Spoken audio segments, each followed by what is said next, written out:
Pierre Attadevin, c'est à vous. D'accord, donc je regardais si j'avais pas de questions sur le chat, mais non. Donc j'ai le plaisir de vous présenter maintenant le professeur Céline Puccini, chef de projet national de l'antibiorésistance au ministère des Solidarités et de la Santé, et qui a été pionnière en France sur la mobilisation de tous pour essayer de mieux utiliser les antibiotiques pour lutter contre l'antibiorésistance. Donc Céline, c'est un plaisir de t'écouter ce soir. Merci. Est-ce que vous m'entendez? Parfaitement. Très Ok. bien. Vous voyez mes diapos. Très Oui. bien. Parfait. Eh ben, un grand merci à Pierre pour sa gentille introduction. Je ne mérite pas tous ces compliments parce que c'est un effort réellement collectif de se mobiliser contre l'antibiorésistance. Et je suis vraiment heureuse que l'Académie de chirurgie ait organisé ces webinaires sur ce sujet important. Ça démontre la mobilisation forte du corps chirurgical sur cette thématique. Et on en a besoin. Donc, je vais vous présenter très brièvement un aperçu de ce qui est fait au niveau des pouvoirs publics sur la stratégie nationale de lutte contre l'antibiorésistance, bien évidemment en partenariat avec de nombreuses organisations, dont l'Académie de chirurgie, dont la SPILF et plein d'autres. Donc, dans ma vie normale, je suis professeure de maladies infectieuses à Nancy, et là, je suis actuellement en mise à disposition au ministère de la Santé sur cette mission. Donc, au niveau des pouvoirs publics français, on a à la fois une feuille de route interministérielle qui implique 7 ministères, qui date de 2016 et qui est One Health, donc une seule santé. Et on a aussi le PROPIAS, qui est un plan qui implique surtout la santé humaine et qui cible à la fois les infections associées aux soins et l'antibiorésistance. Et donc, avec ma petite équipe et l'ensemble des directions du ministère et les agences, on pilote ces deux plans. Donc, quelques chiffres qui peuvent vous aider avec vos directions. Pierre en avait parlé. Donc, ça, c'est une étude qui a été menée par le CDC en lien avec Santé publique France sur des données 2015. Et en France, sur cette estimation, c'est des modélisations, donc ça ne représente qu'une partie de l'antibiorésistance. Il y avait une estimation de 125 000 cas d'infection à bactéries multirésistantes. C'est une sélection de certaines bactéries et de certaines infections, donc ça sous-estime l'ampleur du problème. Et il y en avait un peu moins de 2 tiers de ces infections qui étaient associées aux soins. Et il y avait plus de 5 500 décès attribuables à l'antibiorésistance dans cette étude. Là, une autre étude qui a été menée par une équipe de recherche française à partir du PMSI 2016, il y a à peu près les mêmes estimations, c'est pour les patients hospitalisés cette fois-ci, l'autre étude c'était pour l'ensemble des patients, et on est dans cette étude à 140 000 environ infections à bactéries multirésistantes. La méthodologie diffère un peu de l'étude précédente, mais vous voyez qu'on est dans cet ordre de grandeur pour une sélection de certaines bactéries et de certaines infections. La même équipe, toujours sur le PMSI, cette fois-ci 2015, avait estimé le coût de l'antibiorésistance pour les patients hospitalisés. Donc, c'est intéressant pour les directeurs. Et donc, pour nous, quand on demande des moyens, enfin, plus moi, parce que maintenant je suis au ministère, mais pour vous. Et donc, ils avaient estimé que l'antibiorésistance coûtait aux établissements de santé français en 2015 entre 110 et 287 millions d'euros. C'est une fourchette parce que ça dépend de la modélisation et de ce qu'on met dans le modèle. Et donc, en moyenne, il y avait un excès de plus de 1100 euros par séjour et de 1,6 jours supplémentaires par séjour hospitalier liés à l'antibiorésistance. Donc là, je crois que tous les interlocuteurs ont dit la même chose. Il y a 2 stratégies qui doivent être associées pour lutter contre l'antibiorésistance. C'était le sens de vos webinaires qui se focalisaient sur ces 2 aspects. Il y a l'aspect prévention et contrôle des infections. Quand on n'a pas d'infection, on n'a pas d'antibiotiques et donc ça prévient l'antibiorésistance et ça évite aussi la transmission des agents infectieux. Donc ça, c'est à gauche, j'ai mis le référentiel, un des référentiels de l'OMS. Et à droite, il y a l'aspect bon usage des antibiotiques, qui est plutôt le focus du webinaire de ce soir. Et donc là aussi, j'ai mis un référentiel de l'OMS sur le sujet. Donc là, je crois que Emmanuel Pénoir vous présentera, désolé Emmanuel, je ne l'avais pas enlevé, l'OCDE a fait des estimations, des modélisations en 2018 qui montrent que ces stratégies de prévention, que ce soit la prévention contrôle de l'infection ou le bon usage des antibiotiques, surtout quand elles sont associées, ce qui est indispensable, font économiser de l'argent. Donc pour 1 euro investi, c'est 4 euros que le système de santé dans son ensemble économise, si on peut le dire comme ça. Donc là, j'ai juste focalisé sur quelques chiffres sur la prévention, sur l'antibioprophylaxie chirurgicale, basée sur les données de l'enquête nationale de prévalence 2017 qui a été menée en France et pilotée par Santé publique France en lien avec de nombreux partenaires. Et donc, dans cette enquête nationale de prévalence, les durées d'antibioprophylaxie chirurgicale étaient souvent excessives. Elles étaient données en monodose, qui est quand même la majorité des cas pour les recommandations dans 30% des cas. Une journée, 17%. Et il y en avait quand même qui dépassaient 2 jours dans plus de la moitié des cas. Donc là, on parlait des durées tout à l'heure. Il y a aussi pour l'antiprophylaxie chirurgicale une marge d'amélioration concernant la durée des traitements. Donc après, un petit focus sur l'organisation régionale de la lutte contre l'antibiorésistance, puisque l'année dernière, nous avons sorti une instruction aux ARS qui redéfinit un petit peu le périmètre de cette organisation régionale. Et donc, je vous passe direct au schéma. En fait, Ce qu'on n'a pas changé, c'est tout ce qui concerne la prévention-contrôle de l'infection. Donc ici, les CEPIAS, les centres de prévention des infections associées aux soins, qui sont sous le pilotage de l'ARS au niveau de chaque région.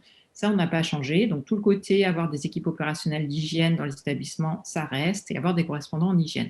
Ce qu'on a rajouté dans cette instruction, c'est qu'on a défini le principe d'avoir un centre régional en antibiothérapie. Donc c'est le pendant du CEPIAS, mais sur le volet bon usage des antibiotiques. Et on demande à ce que l'ARS pilote ces deux centres et que ces deux centres travaillent en synergie. On a également trouvé du financement sous la forme d'un financement FIR donné aux ARS pour mettre en place ces centres dans toutes les régions françaises.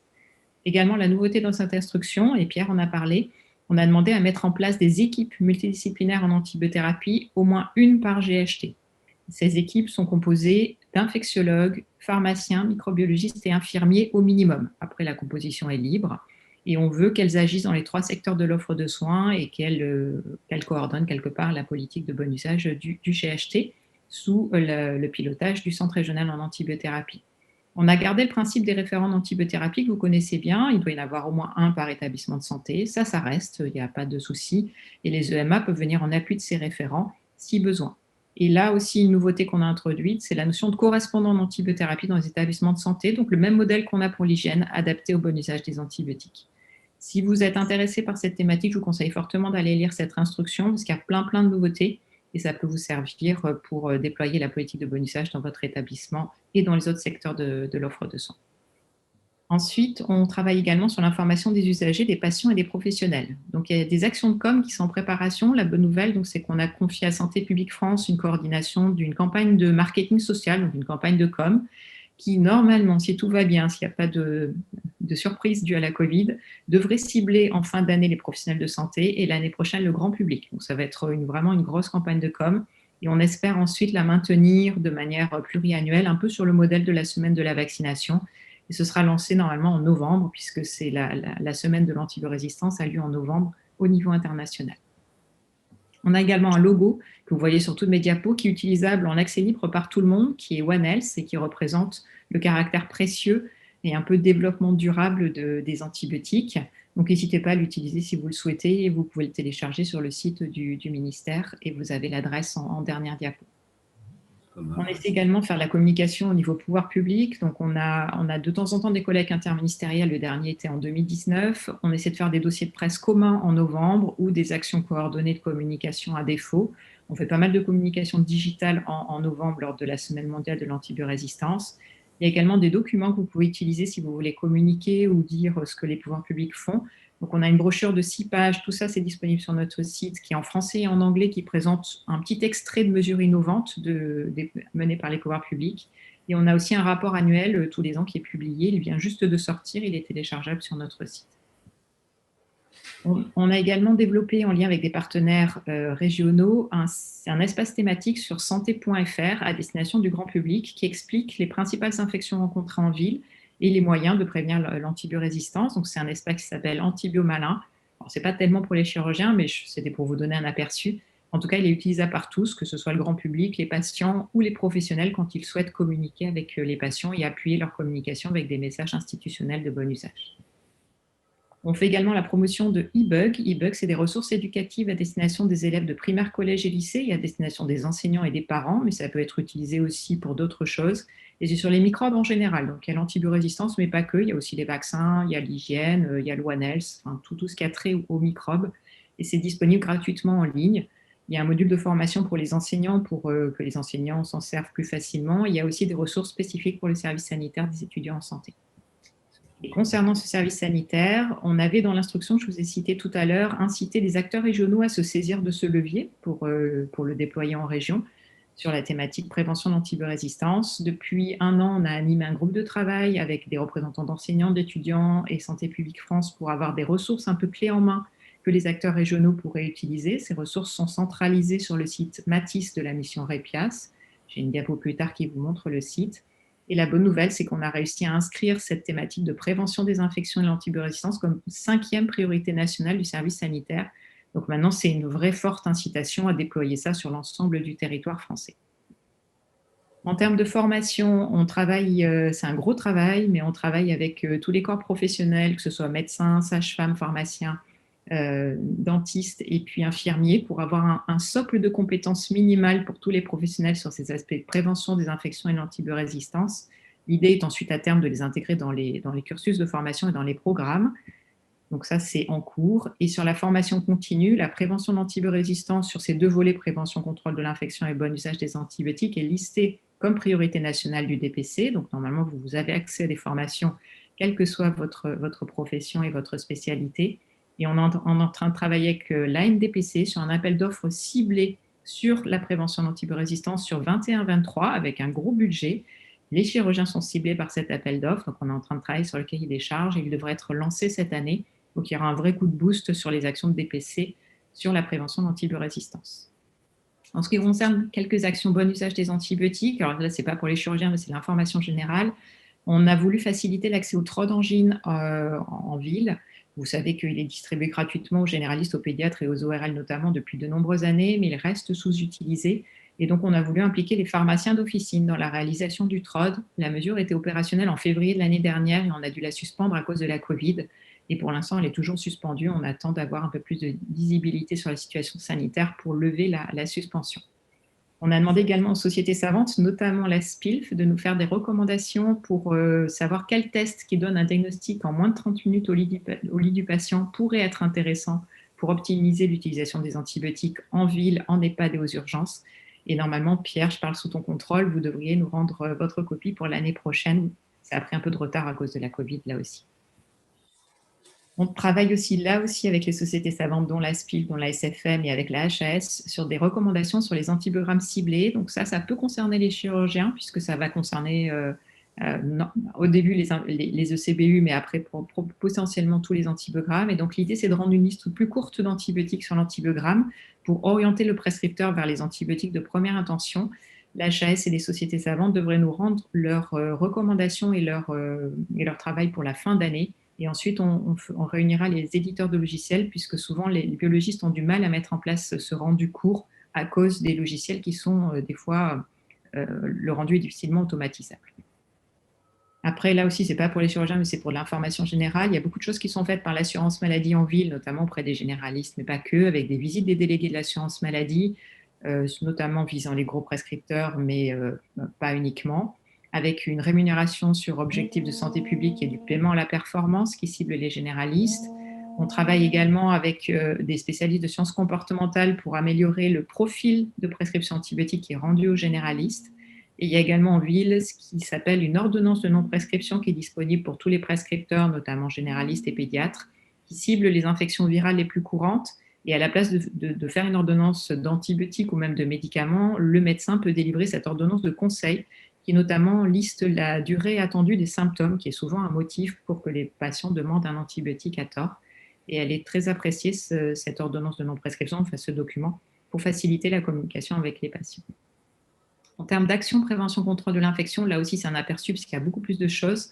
Vous avez cité tout à l'heure SpeakMe, qui est une des 5 missions nationales qui sont pilotées par Santé publique France, mission nationale des CEPIAS, donc des centres régionaux que j'ai cités. En fait, ces centres régionaux ont des missions régionales de déploiement d'une politique régionale, mais il y a aussi un appel d'offres national qui est géré par Santé publique France, où ces CEPIAS ont répondu à un appel d'offres pour se placer sur des missions nationales, des sortes d'outils de prévention et de surveillance qui sont bénéfiques pour l'ensemble des CEPIAS, et pas que, parce que c'est aussi bénéfique, par exemple, pour les centres régionaux d'antibiothérapie. Et il y a notamment la surveillance de l'antibiorésistance et des consommations antibiotiques, de la prévention du risque infectieux opératoire, donc ça c'est SpeakMe, et plein d'autres choses qui sont citées sur la diapo.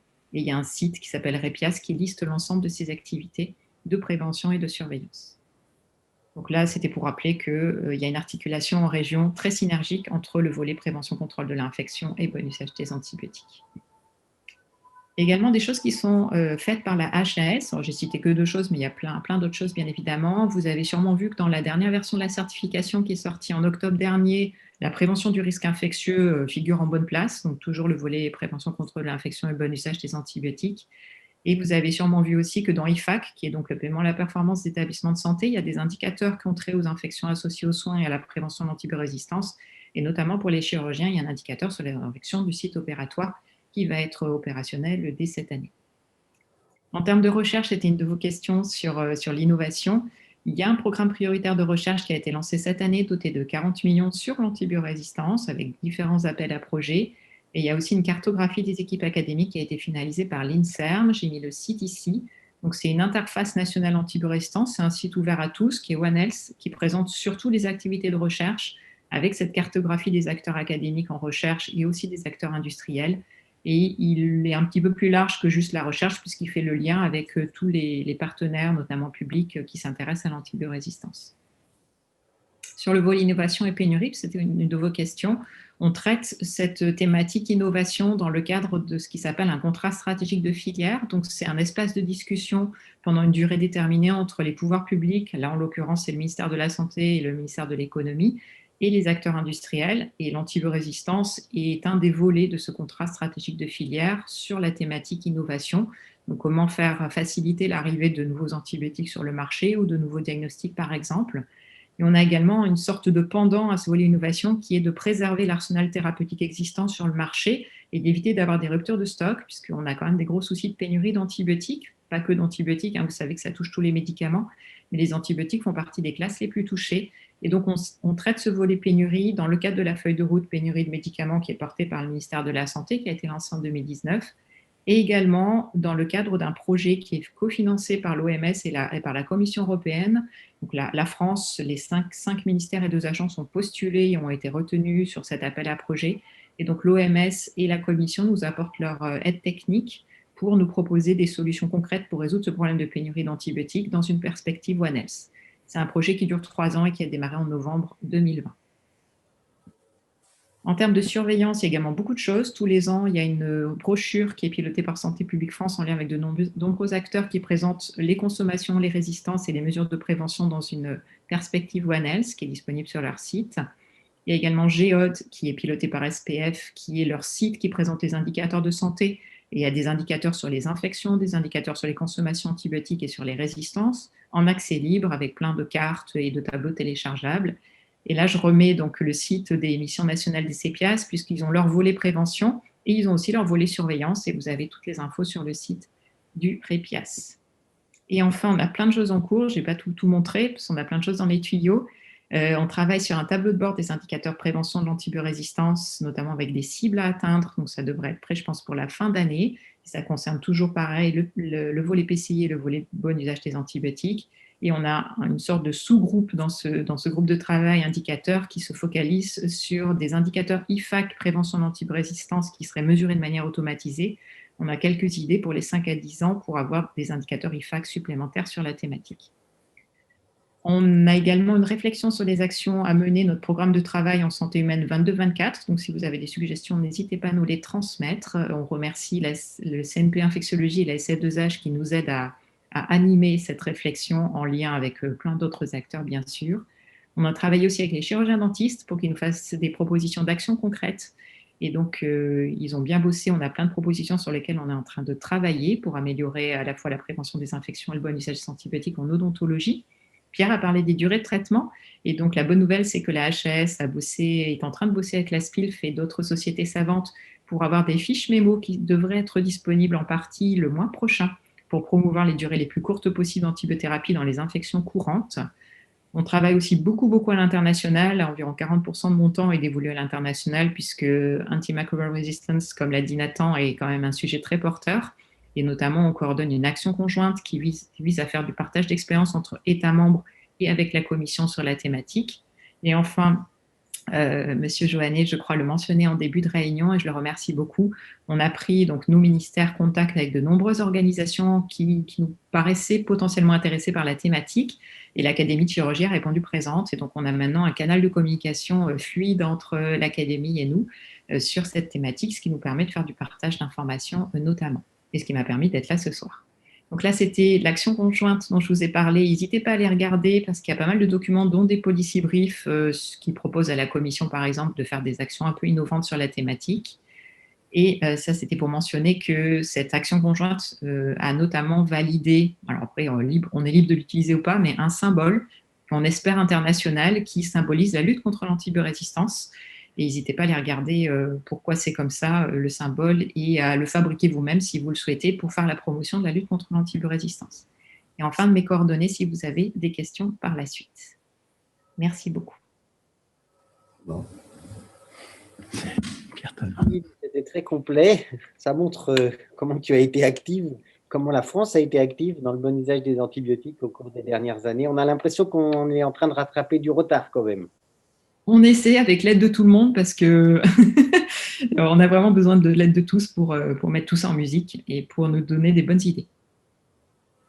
C'est vrai que j'avais utilisé dans mes diapositives la position de la France au début du XXIe siècle en termes de consommation d'antibiotiques et heureusement, on n'est plus les derniers, les plus gros. En ville, on n'est toujours pas très bon, on est dans le trio des mauvais élèves. À l'hôpital, on est dans la moyenne, mais il y a une grosse marge d'amélioration parce que, comme tu le disais, Pierre, on consomme toujours 3 fois plus que les collègues les plus vertueux en Europe. Hein, donc, il y a une grosse marge d'amélioration. Est-ce que je profite d'avoir la parole pour prendre la première question? Est-ce que tu as des informations un peu plus précises? Est-ce qu'on connaît mieux maintenant le versant qualitatif? Parce que c'est vrai que jusqu'à récemment, on avait des données en tonnage, en quantité d'antibiotiques, mais en qualité de l'antibiothérapie prescrite, on manque un peu d'infos. Est-ce qu'il y a des perspectives? Alors, c'est pas facile et on a plein de pistes pour y travailler, notamment avec vous. On a des pistes à la fois, bon, il y a les enquêtes nationales de prévalence qui permettent d'avoir des données nationales. Je parle du national parce que bien sûr, il y a aussi des travaux qui sont faits à l'échelle locale ou régionale, mais là, je parle de la politique nationale. Donc, il y a déjà les enquêtes nationales de prévalence qui permettent d'avoir un aperçu et on est en train de réfléchir à comment essayer d'automatiser ce recueil de la pertinence. Donc, on a des pistes, mais on n'a pas encore de choses concrètes.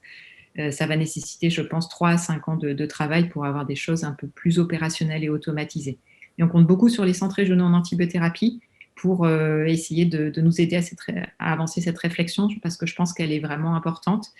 Et enfin, ma position personnelle, ce n'est pas une position validée par le ministère pour l'instant, c'est qu'il faut vraiment essayer d'automatiser le recueil au maximum parce que enfin, les équipes, elles ont autre chose à faire que de passer du temps sur du recueil. Il vaut mieux qu'elles passent du temps sur l'analyse et le retour d'informations et l'amélioration des pratiques. Donc, je pense qu'il faut qu'on réfléchisse tous ensemble à des choses un peu automatisées ou semi-automatisées. Et on n'est pas moins bon que les autres, hein, si je veux le dire, à part quelques pays qui sont un peu novateurs, notamment les Pays-Bas. La plupart des pays vraiment ont du mal à recueillir des proxys ou des indicateurs qualité parce que c'est pas facile, ça nécessite pour l'instant du recueil manuel, ce qui forcément n'est pas faisable dans la pratique en grande majorité. On avait une question à l'Académie. Oui, moi je voulais vous poser une question. D'abord, merci beaucoup pour votre excellente communication. Moi, je suis tout à fait impressionné par la multiplicité des actions. Et d'ailleurs, on a vu que ça donnait un peu des effets quand même tout ça, donc ça va dans le bon sens. Alors, nous avons reçu nos collègues vétérinaires qui nous ont exposé les 2 plans qui ont été mis en place pour diminuer justement la consommation d'antibiotiques. Et ils nous ont expliqué ça pouvait aller jusqu'à la limitation des prescriptions d'antibiotiques pour certains praticiens ou dans certaines situations. Est-ce que, donc, moi, je suis pas inquiet là-dessus, hein, je veux dire, si on doit arriver là, bah, pourquoi pas. Qu'est-ce que vous en pensez? Alors, il y a plein de leçons à tirer et d'inspiration à prendre du côté vétérinaire, mais c'est vrai que le contexte est quand même différent en médecine humaine. Je pense que si on veut se comparer aux vétérinaires, il faut se comparer à la médecine des animaux de compagnie. Ça, c'est mon opinion personnelle. Hein, parce que je pense que la médecine humaine se rapproche plutôt de la médecine des animaux de compagnie que de la médecine des animaux de rente. Et je crois, si je ne me trompe pas, qu'ils ont réussi à baisser les consommations pour les animaux de compagnie, mais pas autant pour les animaux de rente. Donc, ils ont l'air de rencontrer les mêmes problèmes qu'on a quand même en médecine humaine avec les animaux de compagnie. Ensuite, sur votre question sur est-ce qu'il faut être coercitif, parce que c'est ça la question. C'est un peu ça. Je pense que, alors en établissement de santé, quelque part, il n'y a rien de coercitif, mais il y a quand même beaucoup d'interventionnels de la part des équipes multidisciplinaires et des référents en antibiothérapie. Au final, le prescripteur reste libre, mais on sait que dans les équipes qui marchent bien ou les référents qui marchent bien, les avis sont suivis dans plus de 80% des cas. Donc, c'est une forme, pas de coercition, mais d'accompagnement et de partage de la décision qui, je pense, est une bonne modalité en établissement de santé. Pour l'instant, on n'a pas dans les tuyaux de mesures coercitives et je pense qu'il faut laisser sa chance à l'accompagnement et au persuasif avant d'envisager du coercitif. On voit qu'en ville, où là, c'est plus compliqué, le paiement à la performance, par exemple, marche bien. Et puis, il y a sûrement d'autres idées à avoir. Donc moi, j'aurais tendance à dire, mais c'est ma position personnelle aussi, c'est pas la position du ministère, que il faut tenter le persuasif, l'accompagnement, une bonne organisation, un bon système. On a essayé de faire dans l'instruction qu'on a sortie l'année dernière, avant éventuellement de réfléchir à du coercitif. Et de toute façon, le coercitif ne peut pas s'envisager sans qu'il y ait une concertation et un accord des acteurs de terrain. Pour l'instant, on n'en est pas là. Oui, merci. En tout cas, le concept de One Health, on s'aperçoit qu'effectivement, les problématiques sont assez communes. Enfin, nous avons beaucoup de problématiques communes. Et ce concept de One Health, c'est vraiment intéressant.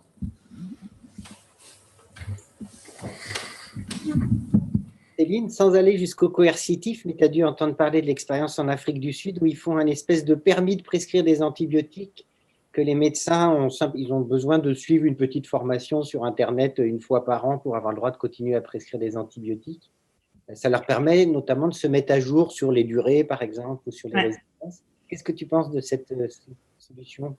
Alors, l'idée d'une formation obligatoire à intervalles réguliers, pareil, à titre personnel, ce n'est pas la position du ministère, moi, ne me choque pas. D'ailleurs, elle était suggérée dans la feuille de route interministérielle. On ne l'a pas mise en œuvre parce que c'est très compliqué à mettre en œuvre, pour être très honnête avec vous. Maintenant, si c'est une idée qui retient l'attention des professionnels, n'hésitez pas à en faire la suggestion pour le programme de travail triennal, qui est coordonné par le CNP Infectiologie pour la partie bon usage.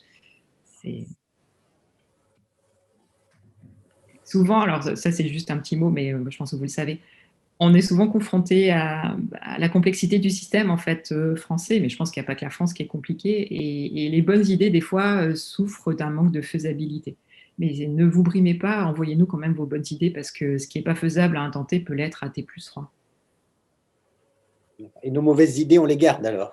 Non, mais on voit les idées, de toute façon, après c'est de la discussion qui fait sortir les bonnes idées. De toute façon, une idée est bonne, on ne le sait jamais avant de la mettre en œuvre et évaluer son impact. Vous avez parlé des logiciels, parce que cette histoire d'interface logicielle, ça, au quotidien, pour les médecins, c'est quand même le diable se niche dans les détails parfois. Oui. Et je trouve que, pas seulement en matière d'antibiorésistance, mais ça serait un grand pas pour notre santé globale que le gouvernement appuie la généralisation d'interfaces logicielles, que les messages passent et que les médecins puissent communiquer assez facilement. Je sais pas, je crois que les éditeurs de logiciels veulent garder une espèce d'exclusivité, mais quand même, ça nous pourrit la vie au quotidien, tout ça. Hein. Je veux dire, quand le logiciel du cabinet ne peut pas correspondre avec le logiciel de l'établissement, ou que le logiciel du labo ne correspond pas avec le logiciel de la salle d'hospitalisation, est-ce qu'il y a une réflexion au niveau ministériel sur ces points-là, parce que ça pourrait être un gain d'efficacité et probablement beaucoup de sources d'économie. Tout à fait. Vous avez totalement raison. Moi, je pestais, presque je regrettais l'époque où c'était papier à la place d'être logiciel, tellement des fois c'est lent.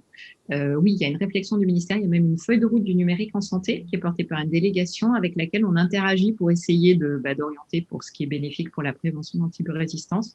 Donc, il devrait, j'espère, y avoir des améliorations dans les années à venir. Et pour l'antibiorésistance, on réfléchit, c'est dans les tuyaux, on n'a pas encore eu le temps de s'y pencher malheureusement. On réfléchit à essayer d'avoir une sorte de cahier des charges à proposer aux éditeurs de logiciels pour des outils pratiques pour prévenir l'antibiorésistance, pour essayer de les guider dans des développements qui servent aux cliniciens. Je suis complètement d'accord avec vous, il y a vraiment une énorme marge de progression sur ce sujet.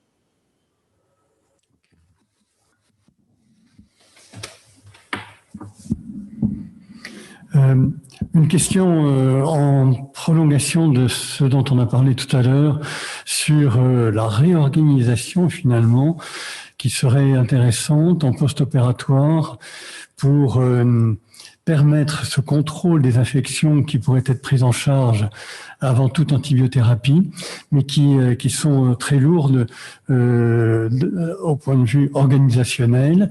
Ça veut dire multiplication des opportunités de consultation post-opératoire. Et ça risque d'être un facteur bloquant. Ça dépend évidemment de chaque service, de chaque organisation, bien entendu. Mais je pense que néanmoins, ça prendra des moyens. Et est-ce que ça peut être demandé dans le cadre d'une politique de lutte contre l'antibiorésistance ? Pourquoi pas? Il faut qu'il y ait un consensus national, bien sûr, pour que ça s'intègre dans une politique nationale ou qu'il y ait des expérimentations qui soient menées, mais pourquoi pas, effectivement, optimiser le parcours de prise en charge. Je pense que c'est une des voies d'amélioration. Optimiser la collaboration, comme l'avait dit Pierre, aussi multidisciplinaire, je pense que c'est aussi important. Définir aussi qui est responsable de quoi, parce que enfin, voilà, dans ma vie antérieure, quand je faisais de l'infectiologie transversale, et j'allais beaucoup en chirurgie, effectivement, c'est parfois pas facile. Et en plus, on voit les internes et c'est plutôt les seniors qui prennent la décision. Donc, je pense qu'il y a plein de, comme vous dites, de modalités d'amélioration organisationnelle qui permettront au final d'améliorer les pratiques. Donc, n'hésitez pas à y réfléchir, à nous envoyer là aussi vos suggestions. On est preneurs. Merci.